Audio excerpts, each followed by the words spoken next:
प्रणाम। मृत्यु एक ऐसा सत्य है जिससे आज तक कोई नहीं बच पाया। बड्ढे बड्ढे राजा, देवता और असुर भी काल के सामने झुक जाते हैं। लेकिन क्या हो जब काल का सामना महाकाल से हो जाए? क्या भक्ति लिखी हुई तकदीर को बदल सकती है? आज की कथा उस बालक की है जिसकी आयु केवल 16 वर्ष थी, लेकिन उसने यमराज के पाश को भी तोड़ डाश दिया। भगवान शिव के कालंजर और महामृत्युंजय रूप की इस रोंगटे खद्दे कर देने वाली कथा के लिए हमारे चैनल शिव तत्व को अभी सब्सक्राइब करें और कमेंट में लिखें जय महाकाल। मेरे प्यारे शिव भक्तों, प्राचीन काल की बात है। एक महान अर्षि थे जिनका नाम था मृकंडु और उनकी पत्नी थी मरुदवती। दोनों परम शिव भक्त थे। उनका जीवन तपस्या और धर्म में बीतता था, लेकिन उनके जीवन में एक बहुत बड़ा दुख था। वे निसंतान थे। आश्रम में जब वे हिरण के बच्चों को खेलते देखते या पक्षियों को अपने बच्चों को दाना चुगाते देखते तो उनकी आंखों में आंसू आ जाते। इस दुख को दूर करने के लिए आर्षि मृकंडु ने भगवान शिव की कठोर तपस्या करने का निश्चय किया। वे वन में गए और निराहार रहकर एयूएम नमः शिवाय का जाप करने लगे। उनकी तपस्या की अग्नि से प्रसन्न होकर भोलेनाथ प्रकट हुए। शिवजी ने पूछा, मुनिवर, मैं आपकी भक्ति से प्रसन्न हूं, वर मांगिए। ऋषि मृकंडु ने हाथ जोड़कर कहा, प्रभु, मुझे मोक्ष नहीं चाहिए, मुझे धन नहीं चाहिए, मैं केवल एक पुत्र चाहता हूं जो मेरे वंश को आगे बढ़ाए। भगवान शिव का चेहरा गंभीर हो गया। वे तो त्रिकालदर्शी हैं, वे भविष्य देख रहे थे। शिवजी ने कहा, मुनिवर, आपके भाग्य में पुत्र सुख नहीं है, फिर भी आपकी तपस्या के कारण मैं आपको एक विकल्प देता हूं। आपको चयन करना होगा। पहला विकल्प, आपके घर एक ऐसा पुत्र होगा जो 100 वर्षों तक जीवित रहेगा, लेकिन वह मूर्ख, दुराचारी और अधर्मी होगा।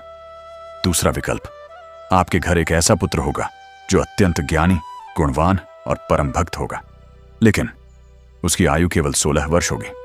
16वां वर्ष पूरा होते ही उसकी मृत्यु हो जाएगी। ऋषि मृकंडु और उनकी पत्नी धर्म संकट में पड़ गए।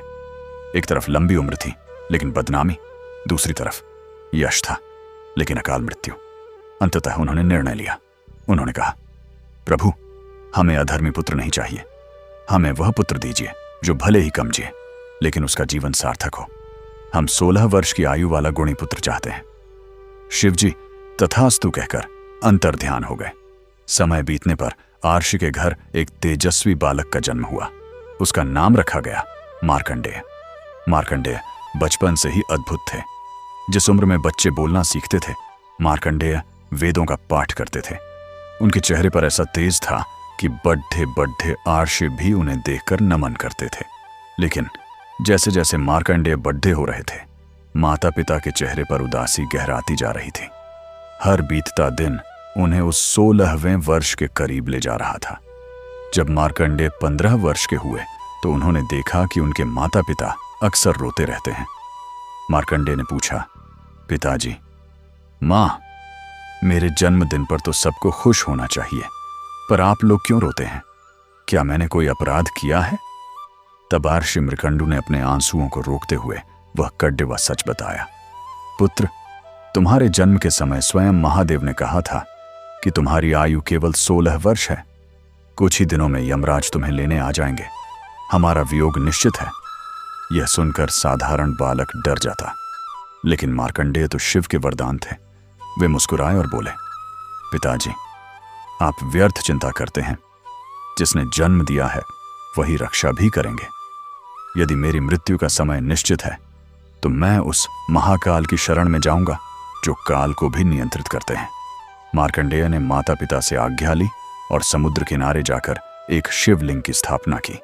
उन्होंने निश्चय किया कि अब अंतिम समय तक वे केवल शिव की आराधना करेंगे। मार्कंडेय ने एक विशेष मंत्र की रचना की, जिसे आज हम महामृत्युंजय मंत्र कहते हैं। एयूएम त्र्यंबकम यजामहे सुगंधिम पुष्टिवर्धनम उर्वारुकमिव बंधनान मृत्युर्मुक्षीय मामृतात्। अर्थात हम उस त्रिनेत्रधारी शिव की पूजा करते हैं जो सुगंधित हैं और हमारा पोषण करते हैं। जैसे ककड़ी पकने पर बेल से अलग हो जाती है, वैसे ही हम मृत्यु के बंधन से मुक्त हो जाएं, पर अमृता से नहीं। दिन रात मार्कंडेय शिवलिंग से लिपटकर यही मंत्र जपते रहे। समय अपनी गति से चलता रहा और अंततः वह दिन आ ही गया। मार्कंडेय का 16वां जन्मदिन, उनकी मृत्यु का दिन। उस दिन मार्कंडेय का ध्यान और गहरा हो गया। उन्हें बाहर की दुनिया का कोई होश नहीं था। ठीक समय पर दिशाएं काली पड़ गईं, ठंडी हवाएं चलने लगीं। भैंसे पर सवार, हाथ में दंड और पाश लिए स्वयं यमराज वहां प्रकट हुए। यमराज का रूप अत्यंत भयावह था। लाल आंखें, काला शरीर। यमराज ने भारी आवाज में कहा, मार्कंडेय, तुम्हारी आयु पूर्ण हुई, अब शरीर त्यागो और मेरे साथ चलो। लेकिन मार्कंडेय ने आंखें नहीं खोलीं। वे शिवलिंग को कसकर पकड़े रहे और जोर जोर से महामृत्युंजय मंत्र जपने लगे। यमराज को आश्चर्य हुआ। उन्होंने सोचा, यह बालक विधि का विधान नहीं जानता। यमराज ने कहा, बालक, यह हठ छोड़ दो। ब्रह्मा जी की लिखाई को कोई नहीं मिटा सकता। मेरे साथ चलो। मार्कंडेय फिर भी नहीं हिले। उन्हें शिव पर अटूट विश्वास था। अब यमराज को क्रोध आने लगा और उन्हें अपना कर्तव्य भी पूरा करना था। यमराज ने अपना कालपाश फंदा निकाला। यह वह फंदा है जो प्राण खींच लेता है और जिससे आज तक कोई नहीं बच पाया। यमराज ने निशाना साधा और वह फंदा मार्कंडेय के गले में डाल दिया। लेकिन मार्कंडेय शिवलिंग से लिपटे हुए थे, इसलिए वह फंदा मार्कंडेय के गले के साथ साथ शिवलिंग पर भी कस गया। बस, यह शिव का वह महाकाल रूप में प्रकट हुए। यह शिव का वह रूप था जिसे देखकर स्वयं काल भी कांप जाए। 10 भुजाएं, हाथों में त्रिशूल, तलवार और कपाल, आंखों में प्रलय की ज्वाला। भगवान शिव ने गर्जना की, यमराज, तुम्हारी इतनी धृष्टता! तुमने मेरे परम भक्त पर पाश डाला और उस पाश में मेरे शिवलिंग को भी बांधने का प्रयास किया। तुम भूल गए कि मैं काल का भी काल हूं। यमराज भय से कांपने लगे।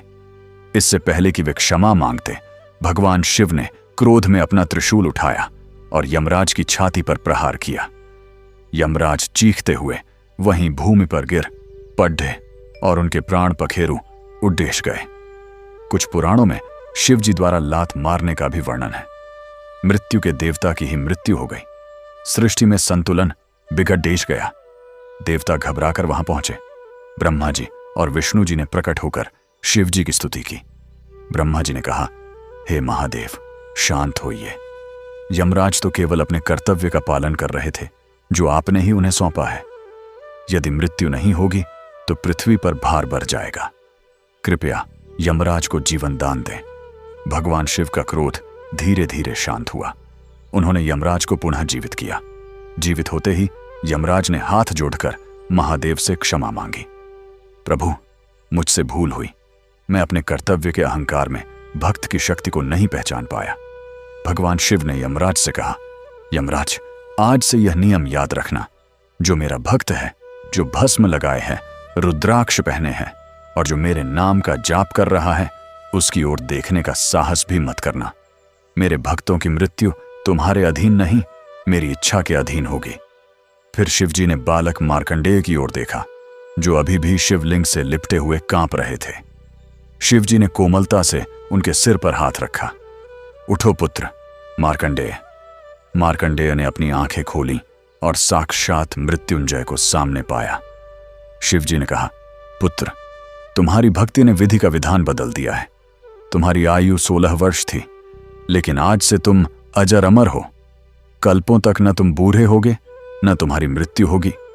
तुम सप्त चिरंजीवियों में गिने जाओगे। वही मार्कंडेय आर्षे आज भी जीवित माने जाते हैं। उन्होंने ही हमें मार्कंडेय पुराण दिया और उन्होंने ही वह महामृत्युंजय मंत्र सिद्ध किया, जिसका जाप आज भी लाखों लोगों को अकाल मृत्यु और रोगों से बचाता है।